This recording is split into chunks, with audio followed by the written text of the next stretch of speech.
It is always a big step when the plans stop being plans and move into reality. Many projects get to the planning stage, but the implementation can often be the biggest obstacle. Fortunately, we were able to move on to the doing bit quickly with the support of the Chiview Council and the team in Zim. Max was to manage on the ground together with the provincial engineer, while I would assist remotely from South Africa with visits planned for about once a month. Building in Zim was a challenge, from a material availability point of view, to cost. As with any project, keeping within budget is vital, as the unexpected will always crop up, and compromising on materials can cost you in the end, so it was a constant challenge, which we were not always able to overcome. As may be visible in some of the images, the bricks we used were actually handmade on site. We weren't allowed to take photos, but prisoners from the town's prison were used to mold the bricks, using hand frames and clay collected from the surrounding veldt. We now know where you find termite mounds, you also find rich clay deposits.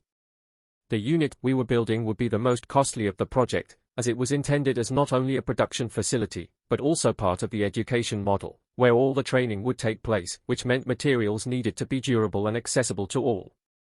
As this type of system is suitable for people with disabilities, we needed to make sure people in wheelchairs or with mobility challenges could still access the site. This necessitated wider than usual aisles, with wheelchair-accessible doorways and access points. With the foundations laid, the main structure went up. A contractor with experience in building greenhouses worked closely with the city engineer to put up the main structure. However, which perhaps not apparent in these images, the gauge of steel used was not available, so they went with the next closest one, from 60 mm down to 40 mm.